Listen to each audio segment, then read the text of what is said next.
They sang about love, loyalty, and the heart of America. But behind the music, these country stars hid egos, grudges, and shocking cruelty. These are the 10 worst jerks in country music history, artists you once adored, but fame hid their cruelest sins. From ruthless backstage bullies to masters of manipulation, the truth will change how you see them forever. Nashville never wanted you to hear these stories, until now. Garth Brooks, the country king with a tight grip. Garth Brooks isn't just a country superstar. He's one of the best-selling artists in music history. With stadium tours, record-breaking album sales, and a wholesome, all-American image, he became the face of country music in the mid-90s. But behind the charm and cowboy hat, many insiders say Garth was far from the easygoing good guy fans imagined. From the start, Brooks was fiercely ambitious. That ambition helped him dominate the charts, but it also created tension behind the scenes. Tour staff and session musicians have described him as controlling to the point of obsession. He would micromanage everything, the lighting cues, the camera angles, even the way his band members moved on stage. If your head was turned the wrong way, he'd notice, and he'd tell you, said one former road crew member. Producers in Nashville recall long, exhausting studio sessions where Brooks would reject takes over the smallest imperfections.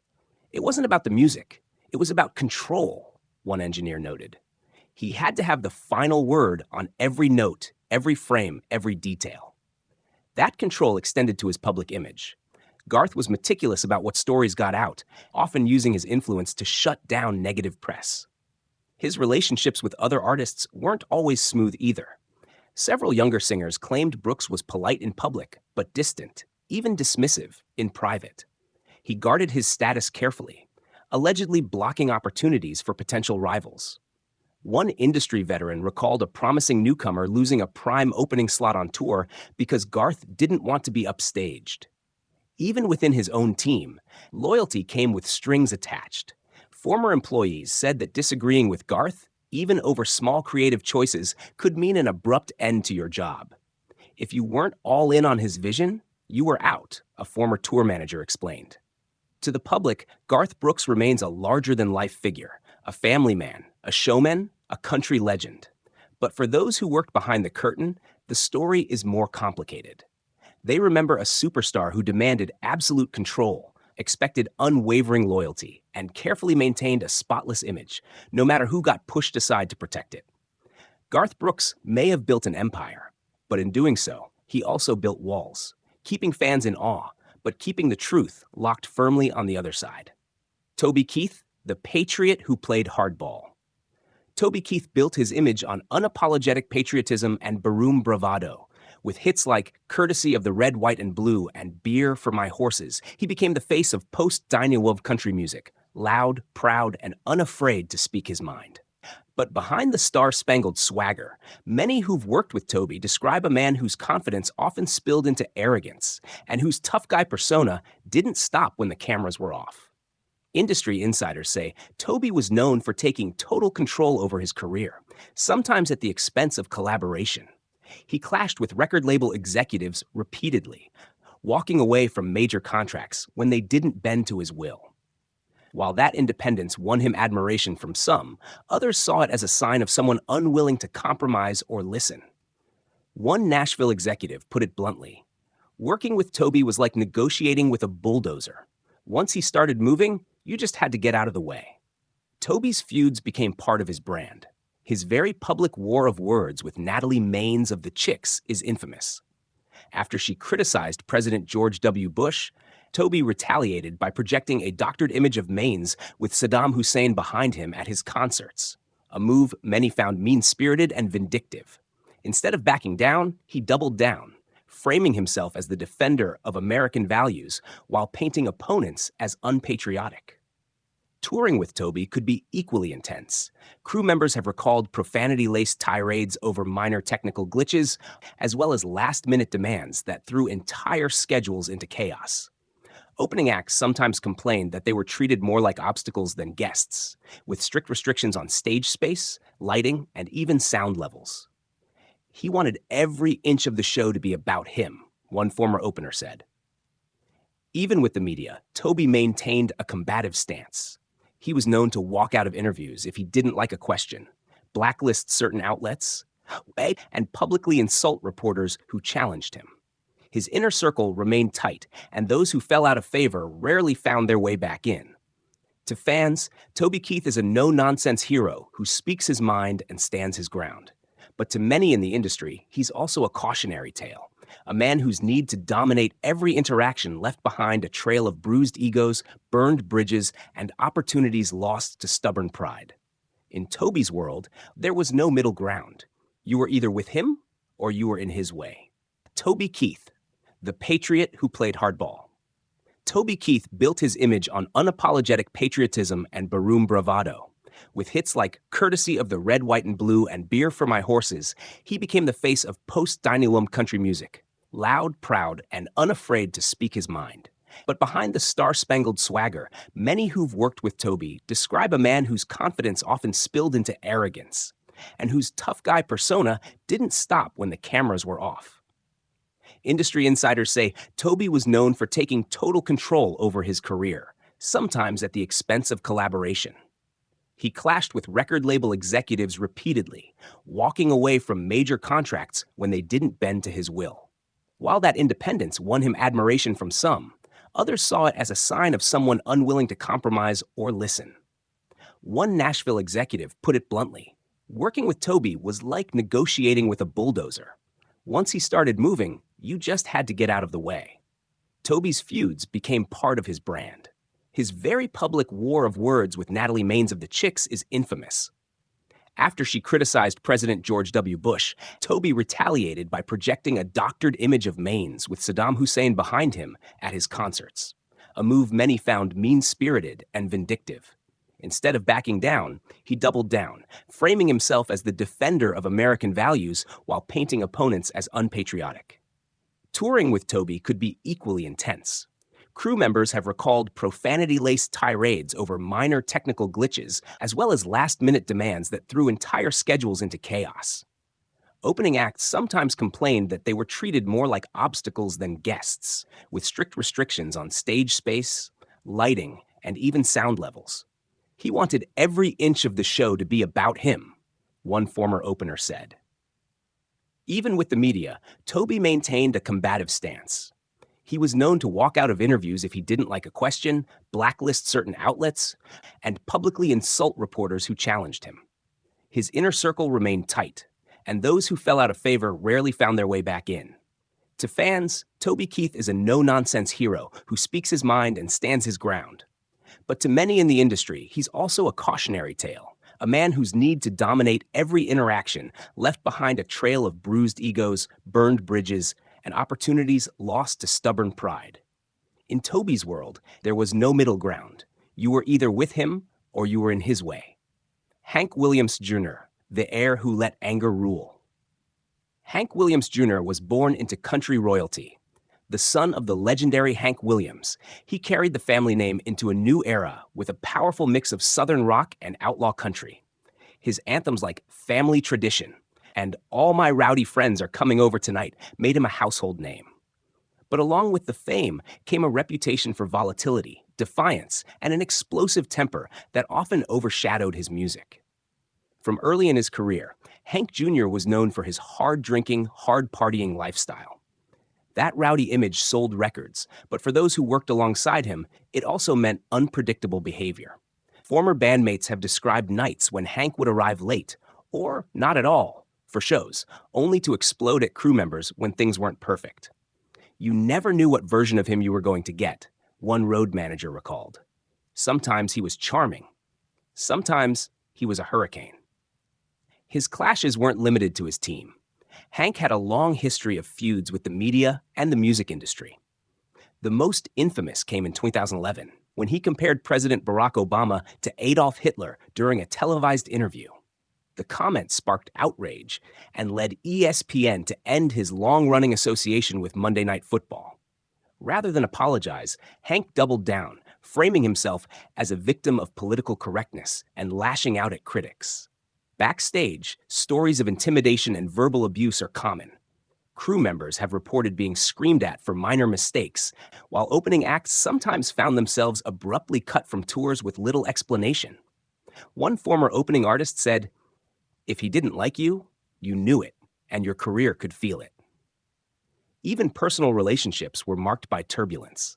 Hank's history includes multiple marriages, divorces, and estrangements from friends and collaborators. Those close to him have suggested that his pride and quick temper made reconciliation nearly impossible once a bridge was burned. Despite the controversies, Hank Williams Jr. remains a beloved figure for many fans, celebrated for his refusal to conform and his unapologetic persona. But for those behind the curtain, he's remembered as a man whose talent was matched only by his capacity for alienation. In the end, Hank Jr. didn't just inherit a legendary name, he inherited the weight of it. And while he carved out his own path in country music, he also left a trail of broken partnerships, bitter grudges, and an unmistakable lesson. Fame can amplify both the music and the man, for better or worse. Kenny Chesney, the beach cowboy with a chilly side. Kenny Chesney built an empire on sun-soaked anthems and carefree island vibes, with songs like No Shoes, No Shirt, No Problems, and When the Sun Goes Down. He sold fans a dream of endless summer, cold beer, and good times. On stage, he was all smiles and warmth. But to many who've worked alongside him, that laid-back image was as carefully crafted as a marketing campaign. And the real Chesney could be cold, controlling, and surprisingly unapproachable. Insiders from his touring crew paint a very different picture from the easygoing beach bum persona. Chesney is known for running his tours like a precision machine, with strict rules and little tolerance for mistakes. It wasn't a party. It was boot camp, said one former roadie. If something went wrong, even something small, he'd let you know in front of everyone. Others described a culture of fear, where crew members kept interactions short and avoided his gaze unless spoken to. His relationships with opening acts have also drawn criticism. Several artists have claimed Chesney limited their sound levels, stage lighting, and even their access to certain areas of the venue to ensure they didn't upstage him.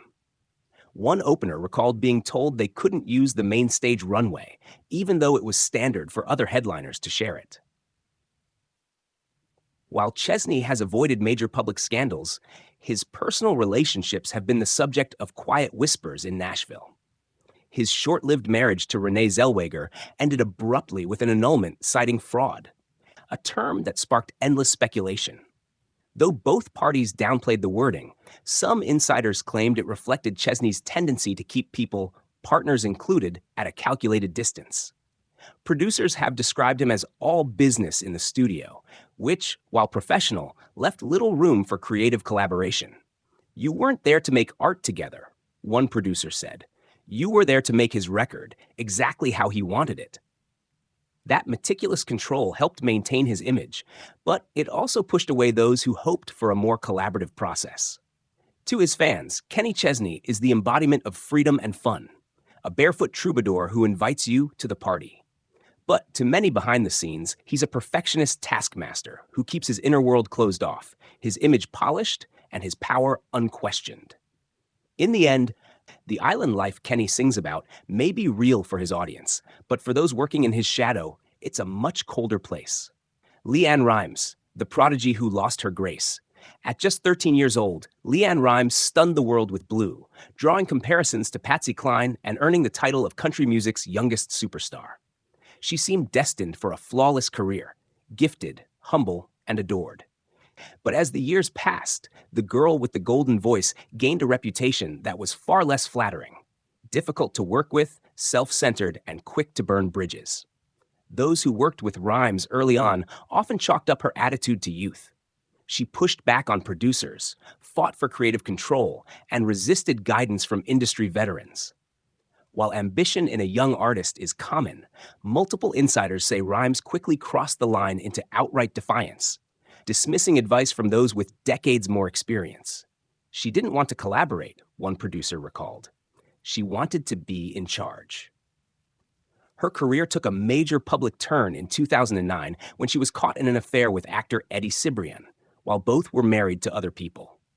The scandal dominated tabloids, but what made it worse was her unapologetic response.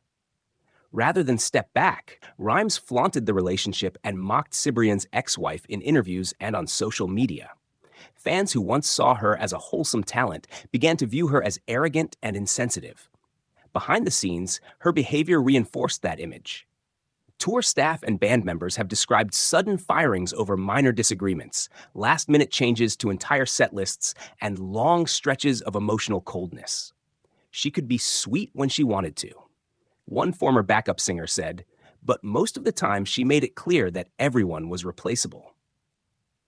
Her relationships with other artists also suffered.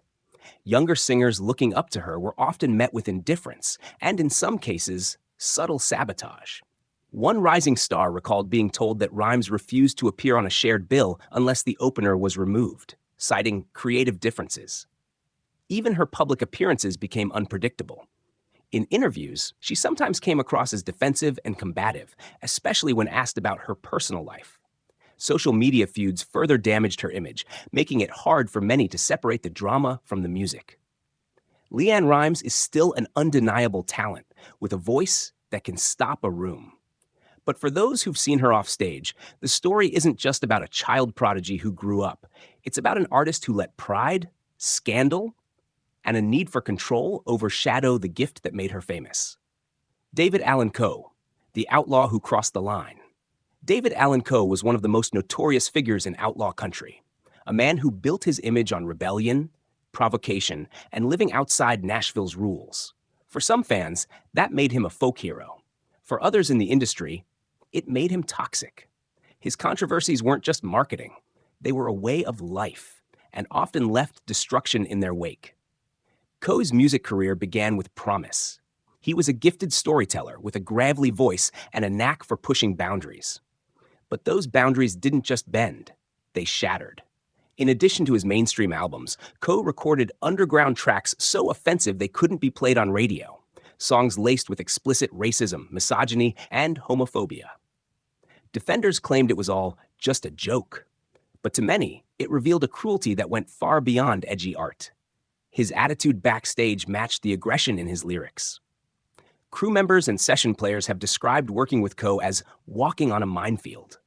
He was known to erupt in rage over small mistakes, humiliate staff in front of others, and storm off mid-performance if things weren't perfect. One former tour manager said, "You didn't manage David, you survived him." Co's feuds were legendary. He publicly insulted other country stars, clashed with venue owners, and burned bridges with promoters. At times, his behavior sabotaged his own career. Several major festivals refused to book him, citing unpredictable conduct and the risk of him alienating audiences. The mythology surrounding Co's personal life also raised eyebrows. He often claimed he'd spent years in some of America's toughest prisons and even killed a man in self-defense. But investigative reports later revealed much of this was exaggerated or outright fabricated. For those who'd worked with him, this was no surprise. Co had a talent for making reality bend to his narrative, even at the cost of trust. Despite all this, Co maintained a devoted fan base, many of whom admired his refusal to bow to political correctness or industry pressure. But even some loyal followers admitted that his behavior crossed the line from rebellious to cruel. He wanted to be the baddest outlaw in country, one longtime associate said. The problem is, he started believing his own legend and stopped caring about the people around him. In the end, Allan Co's legacy is as controversial as the man himself. For some, he's a fearless truth-teller. For others, he's proof that being an outlaw doesn't always make you a hero. Miranda Lambert, who couldn't keep her cool. Miranda Lambert burst onto the scene with Kerosene, a fiery anthem that cemented her image as country music's tough, no-nonsense queen. Over the years, she's built a reputation as one of the genre's most respected female artists, winning countless awards and dominating the charts. But behind the empowered lyrics and charismatic stage presence, many insiders paint a picture of someone whose temper and mood swings made her a nightmare to work with. Lambert's career has been laced with public feuds and private grudges. Her divorce from Blake Shelton played out in the tabloids, with both sides dropping cryptic hints in interviews and songs. But colleagues say the drama didn't stop at her personal life. It bled into her professional relationships as well. Former tour staff recall her dressing room meltdowns over small inconveniences, sudden setlist changes minutes before showtime, and icy silent treatments that could last days. One infamous incident in 2019 put her temper in full view of the public. While dining at a Nashville steakhouse, Lambert allegedly dumped a salad in a woman's lap during a heated argument. Witnesses claimed the fight started over a comment about her music. The story made headlines nationwide, reinforcing the idea that Lambert's fuse could burn out at any moment. Opening acts and collaborators have described her as highly selective with whom she works, sometimes to the point of being exclusionary. One up-and-coming artist recounted being invited to join a tour, only to be dropped weeks later without explanation. Rumors within Nashville suggested it was because Lambert felt they were too similar in style and image. Fans, too, have occasionally been on the receiving end of her wrath. In 2023, Lambert made headlines for stopping a concert mid-song to scold a group of women for taking selfies during her performance. While some applauded her for protecting the moment, others saw it as unnecessarily harsh and alienating. In the studio, Lambert is known for wanting things her way. While she has co-written many of her hits, producers have said she can be dismissive of ideas that don't align with her vision, shutting down suggestions with blunt, cutting remarks. She's brilliant, one producer admitted, but she's also brutal. To the public, Miranda Lambert is a strong, fearless artist who tells it like it is. But for many in her inner circle, she's a volatile presence, someone who can light up a room one minute and burn it down the next. Blake Shelton, the charming rogue with a dark streak. Blake Shelton has spent years cultivating his image as the laid-back, quick-witted cowboy, whether on stage or as a longtime coach on The Voice. Fans love his humor, his charm, and his good old boy appeal. But behind the cameras and away from the bright lights, several insiders claim Shelton's humor can turn into biting cruelty, and his charisma can mask a sharp, self-serving edge. Crew members from his tours have said Shelton can be incredibly warm in public, yet dismissive, even cold in private. He knows how to play to a crowd, one former stagehand explained. But when there's no audience, you see another side, one that's impatient, moody, and not afraid to make you feel small. Some recall him berating staff over technical issues, even when the problem wasn't their fault, and then laughing it off as just joking, in a way that didn't feel like a joke. Shelton's time on The Voice hasn't been without controversy either. Several former contestants have hinted that he was far more controlling than viewers realized, overriding song choices, steering votes, and showing favoritism towards certain team members while sidelining others. One production insider claimed, if Blake wanted someone to win, he'd push for it behind the scenes. If he didn't like you, you didn't stand a chance. His personal life has also fueled whispers. The public breakup with Miranda Lambert was messy enough, but insiders say Shelton's habit of making pointed comments about her in interviews only deepened the bitterness. His swift and very public romance with Gwen Stefani drew mixed reactions, some seeing it as genuine love, others as a calculated move that kept both their names in the headlines. Social media has occasionally revealed a sharper edge to his personality. Old tweets containing offensive jokes, some racially and homophobically charged, resurfaced, leading to backlash. Shelton apologized, but many felt the apologies were half-hearted and more focused on damage control than sincere regret. Even in the industry, Shelton's relationships are said to be transactional. Colleagues claim he's friendly as long as you're useful to him, but quick to cut ties when you're not. He's not the guy you think he is on TV, said one former associate. He's the guy who knows exactly how to make you think that. To his fans, Blake Shelton will always be the lovable rogue of country music. But to those who've worked behind the curtain, he's a reminder that charm is often just another tool, and one that can be used to cover up a lot. Kid Rock, the self-proclaimed rebel who became his own worst enemy. Kid Rock has always positioned himself as the ultimate outlaw, blending country, rock, and rap with a larger-than-life persona. His hits like All Summer Long and Picture made him a crossover success, and his unapologetic tell-it-like-it-is attitude won him a loyal following. But for those inside the industry, Kid Rock's rebellious streak was less about artistic freedom and more about reckless ego. From the beginning, Kid Rock cultivated controversy.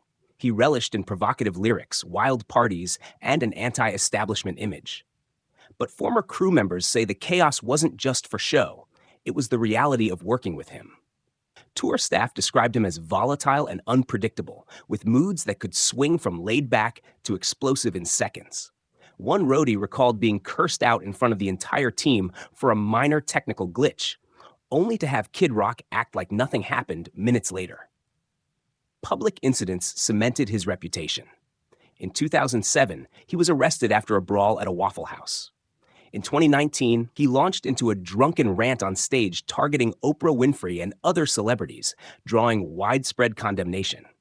And in 2021, he was caught on camera using a homophobic slur during a performance.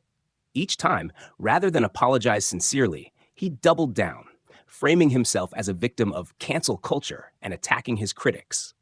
Behind the scenes, collaborators often found him difficult to work with. He had a habit of dismissing creative suggestions outright, unless they aligned perfectly with his own vision. Several musicians have claimed he deliberately sidelined or replaced talented players who might overshadow him on stage. He didn't want partners, one former bandmate said. He wanted followers. His relationship with Nashville has always been uneasy. While some country veterans embraced him, many kept their distance. Award shows stopped inviting him, and major labels quietly shifted focus away from his projects. Promoters began weighing the risk of booking him, concerned that his unpredictable behavior might overshadow the event itself.